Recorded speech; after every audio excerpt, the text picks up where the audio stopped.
A esta hora, el encuentro que esperabas. Encuentro con la ciencia con Modesto Montoya.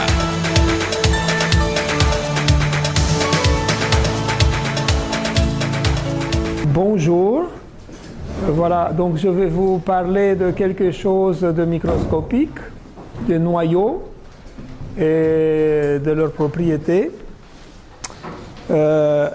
Une de ces propriétés qui est nouveau, c'est la chiralité, et puis aussi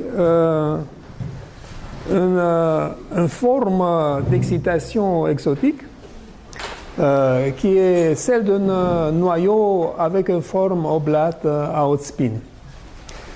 Ces résultats qui sont récents sont obtenus dans une collaboration importante d'Orsay, des États-Unis, de Chine, Finlande, Suède, Canada, Pologne, Hongrie. Et voilà, ici sont les noms des collaborateurs et de leur groupe.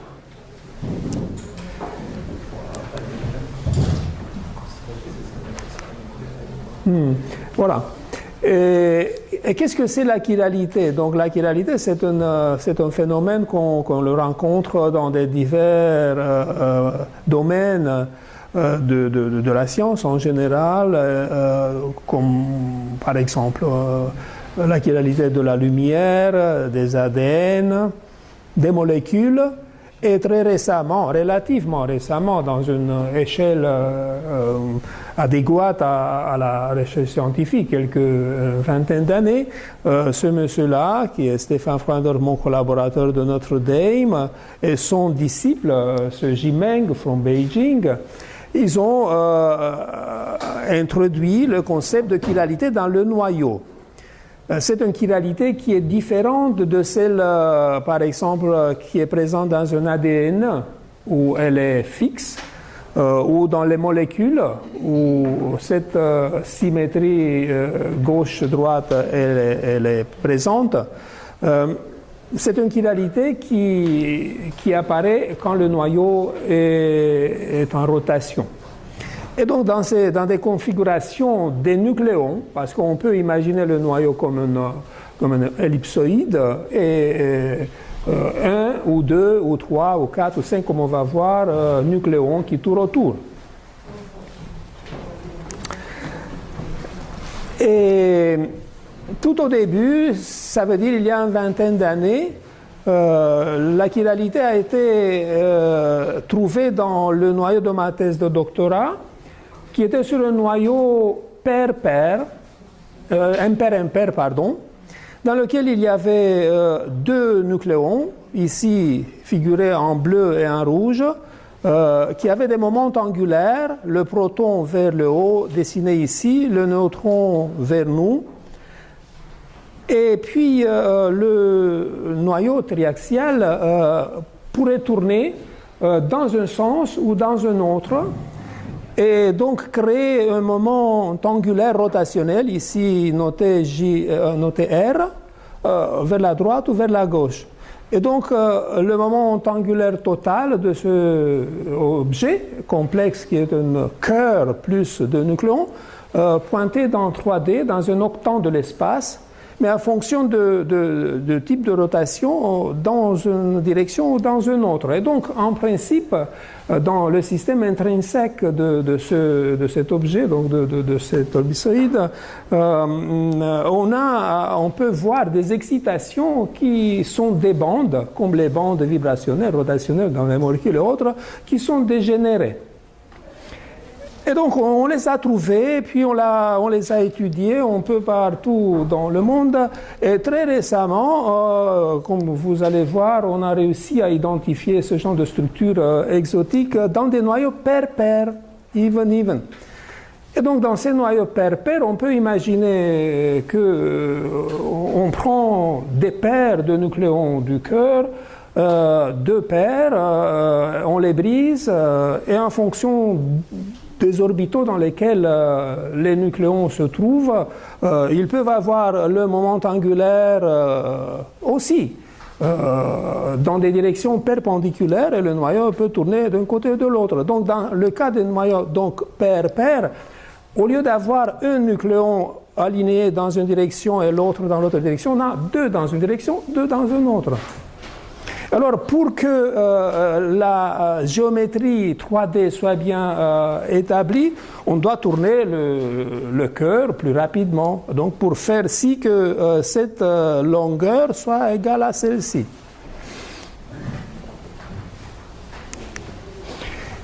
Donc, ces bandes chirales ont été, comme je vous ai dit, trouvées d'abord dans une région de masse, ici c'est la table des noyaux, en noir les noyaux stables.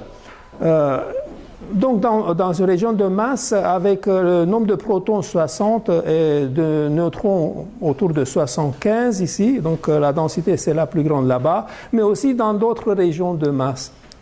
La caractéristique de ces noyaux-ci qui présentent ce genre de bandes, c'est qu'ils ont une forme triaxiale et bien établie. Et après quelques 20 années, ce que je disais, deux chercheurs chinois ont fait une compilation et ont mis toutes les caractéristiques de ces bandes-ci dans un article. Et donc il y a des bandes, des noyaux qu'on les appelle chirales en rouge. D'autres en bleu, il y en a peu, dans lesquels on a trouvé plusieurs bandes. On dit multiple chiral bands, donc les noyaux stables. Un zoom sur cette carte-là montre cette région de masse dans laquelle je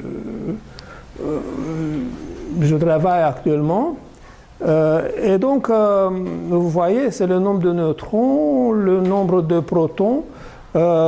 Et dans cette ligne-là, qui correspond au noyau de néodyme, on a trouvé, et je vais vous parler de ça, des bandes très récemment, parmi lesquelles celle de ce noyau-ci, qui est néodyme 136, c'est un noyau pair-pair, dans lequel la densité de bandes chirales est extrême.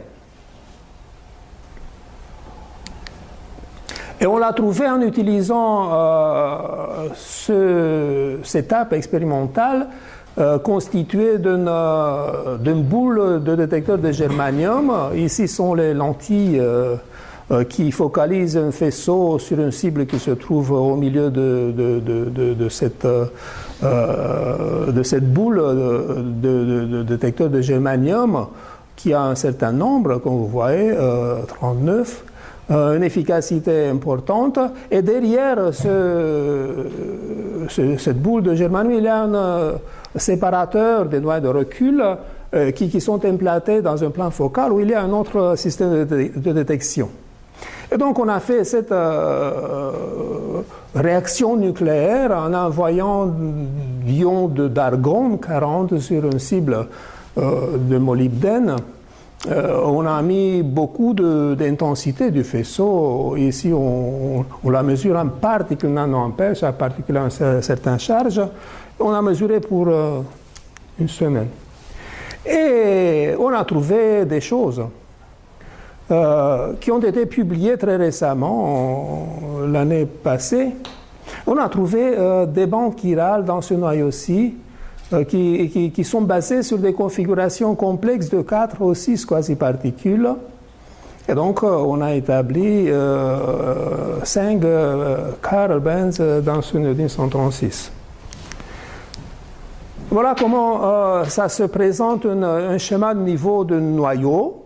Ce néodyme 136, ici, c'est l'état fondamental qui est 0 plus, un spin 0 et parité positive. Et puis, il y a des cascades plus intenses et d'autres. Et dans ce noyau-ci, on connaissait un certain nombre de bandes qui sont notées ici D1, D2, D3, D4, et ainsi de suite. Et on a cherché leur partenaire chiral, donc ça veut dire des bandes qui étaient dégénérées avec les autres énergétiquement et avaient des propriétés très similaires. Et donc, vous voyez, pour chaque bande, on a cherché un candidat et pour chaque bande, on les a trouvés. Et ça, c'est à cause du fait que le système de détection était extrêmement puissant et qu'on a eu une idée de comment les chercher.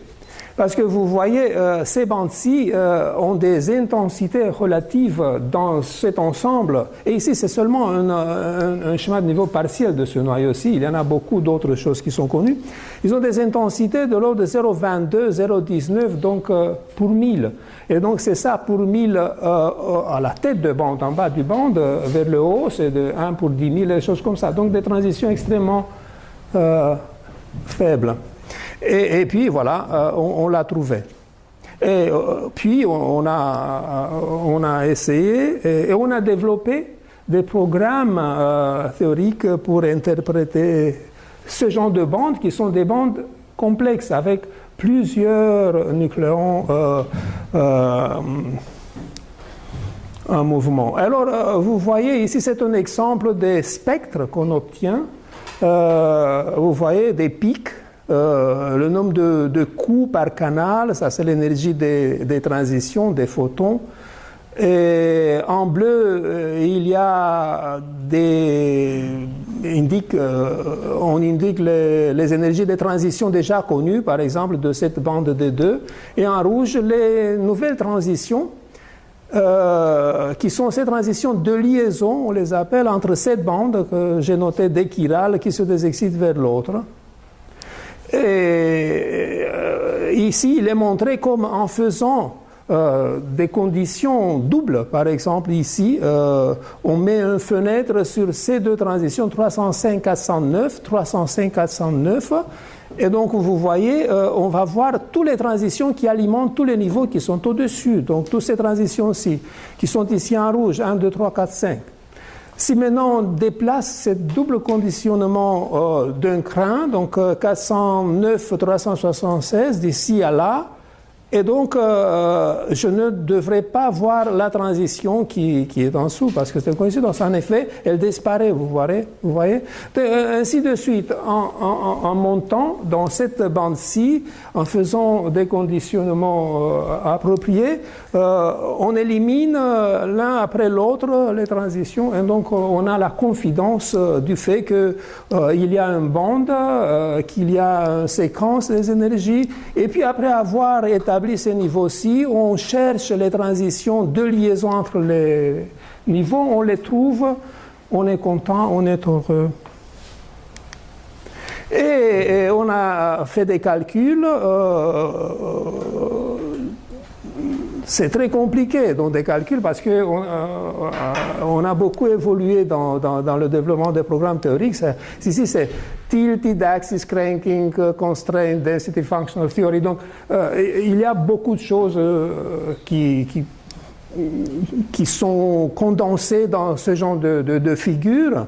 Et donc, vous voyez l'énergie en fonction du spin pour les différentes bandes. Les symboles montrent les bandes. Les courbes montrent les calculs et comme vous voyez, les bandes sont dégénérées et les calculs sont en accord avec l'expérience pour tous les bandes presque. Et puis on a mesuré les probabilités de transition entre les niveaux, on les a dessinées. Dans certains cas où il y a une certaine perturbation dans la bande, on explique seulement une partie, mais pour les autres qui sont régulières, vous voyez que cette courbe théorique est en complet accord avec les valeurs expérimentales qui sont dégénérées comme il devrait être pour ces bandes dégénérées. Et voilà. Puis, d'autres collaborateurs, ils ont développé d'autres programmes théoriques. Ici, ça veut dire Particle Triaxial Rotor Model. Et l'utilité de ça, c'est quand vous allez voir, de décrire en détail et d'investiguer en détail la structure de ces bandes-là. Et donc, comme vous voyez, l'énergie en fonction de spin, elle est très bien reproduite. La même chose pour, si on fait un zoom sur ça, parce que ça n'est pas qu'un zoom, voilà, l'énergie versus spin. Ici, l'énergie moins l'énergie du cœur, qui est aussi en bon accord avec l'expérience. D'autres éléments sont aussi en accord avec l'expérience, mais ce qui est important est qu'on a étudié la géométrie des moments angulaires du cœur et des noyaux impliqués dans chaque configuration. Et donc, vous voyez ici le moment angulaire de 2 protons dans un état de spin 11,5. Ici, on a 2 protons dans une orbitale G7,5. C'est 2 trous, on dit, 2 trous dans cette orbitale. Et puis des neutrons contribuants. Et les différentes couleurs montrent la composante du moment angulaire, le long d'un axe long, courte ou intermédiaire du cœur triaxial. Et comme vous voyez, si on somme ce moment angulaire avec celui-ci, on obtient presque ce qu'on trouve si on somme les 2 moments angulaires en bleu. Et donc ça veut dire que les 3 nucléons qui sont des trous et qui sont alignés dans une direction est très similaire à ce que se trouve dans 3 particules qui sont alignées perpendiculairement à celle-ci. Donc la géométrie 3D, elle est satisfaite. Et finalement, il y en a d'autres qui ont développé d'autres programmes pour vérifier encore plus en détail tout ça, et on est très content que ce qu'on a trouvé, nous, expérimentalement, sont pris et considérés comme des modèles, comme des dates expérimentales sur lesquelles tester les derniers développements théoriques. Je ne crois pas que vous êtes intéressé de savoir tout ce qui est ici, parce que c'est aussi un condensé de théorie nucléaire. Ils ont développé, pour interpréter ces bandes-ci, des configurations avec plusieurs nucléons impliqués. Eh bien, ils ont trouvé effectivement quelle est l'orientation, mais dans une autre manière de représenter les données, quelle est l'orientation du moment angulaire dans la bande IRAST et non IRAST. Et ici, brièvement, je vais vous montrer 2 autres résultats dans les noyaux voisins, cette fois-ci pair-impair. Vous voyez, néodyme 135, il a un neutron de moins. Donc même quand il est pair-impair, il peut arriver que 2 nucléons ont le moment angulaire aligné le long d'un axe et l'autre le long d'un axe perpendiculaire. La somme des moments angulaires des 2 est similaire. Et donc dans ce cas-là, on peut obtenir aussi des partenaires comme ces 2-là ou ces 2-ci. Et tout ce qui est en rouge, on l'a trouvé dans la même expérience, et ça nous a confirmé la présence de la chiralité multiple dans cette région de masse. Néodyme 137, et dans celui-là, la même chose, on a cherché les bandes et on les a trouvées. Donc ça arrive assez rarement d'avoir ce genre de choses. Donc, je vais conclure cette partie-là sur la chiralité en disant que, voilà, on a observé ce qu'on voudrait, ce qu'on songeait depuis une vingtaine d'années, des bandes chirales dans les noyaux pair-pair, dans 3 noyaux, et puis qu'on a besoin de plus de données. Maintenant, je vais passer au deuxième sujet de ma présentation aujourd'hui, qui est celle sur la rotation des noyaux oblates, de type pancake, à très haute spin. Vous voyez ici, c'est une figure dessinée par un de mes amis de Florida State University qui a étudié des noyaux à haute spin comme moi. Donc ça, c'est l'énergie d'excitation dans le noyau en fonction de spin. Et donc, comme vous voyez, il y a un exotisme dans la structure nucléaire, et je vais vous parler de ce que se trouve ici. Ça veut dire comment les noyaux évoluent à très haute spin. Parce que ce que Mark a trouvé, Mark Hall, est qu'à très haute spin, les noyaux peuvent changer d'une forme prolate, comme celle-ci type cigare, à un noyau de type oblate, pancake, mais qui tourne autour d'un axe de symétrie de cette pancake. Et donc on appelle ça un single particle oblate, non-collective rotation of an oblate shape. Et donc, lié à ça, c'est ça, dans la même expérience, on a réussi à identifier une bande, en plus des dizaines de bandes qu'on a vues, qui est très exotique. Tout d'abord, vous voyez que l'évidence expérimentale, elle est là. On a 10 000 coups sur l'échelle verticale, et donc dans chaque pic que vous voyez ici en rouge, il y a des dizaines de milliers de coups. Donc il n'y a pas de doute que cette bande existe. Et puis, quand on dessine cette bande-là en rouge, vous voyez, j'ai comprimé toutes ces transitions pour les faire entrer dans une slide. Et elle arrive à des énergies d'excitation très importantes, de 20 MeV, de 25 MeV même. Mais cette bande-là, que je l'ai appelée O, parce que c'est une oblate shape, elle est en compétition à très haut spin avec une autre bande qui était connue depuis une dizaine d'années, qui est la bande highly déformée, très déformée prolate. Et alors, ça, quand on dessine puis l'énergie d'excitation de cette bande-là, extrait des énergies de ce niveau-là, en fonction de spin de cette bande-là, HD, de la bande T ici, qui est cette petite bande-là et celle-là, vous voyez que la bande HD, elle est pratiquement plate, horizontale, si on extrait des énergies des noyaux, l'énergie d'un rotor, voilà, tandis que cette bande-là, O, elle va dans le ciel. Ça veut dire qu'au lieu de rester plate comme celle-ci, elle devient extrêmement excitée à très haut spin. Et ça on n'a jamais vu jusqu'à maintenant. Alors, ça a été très récemment publié, évidemment.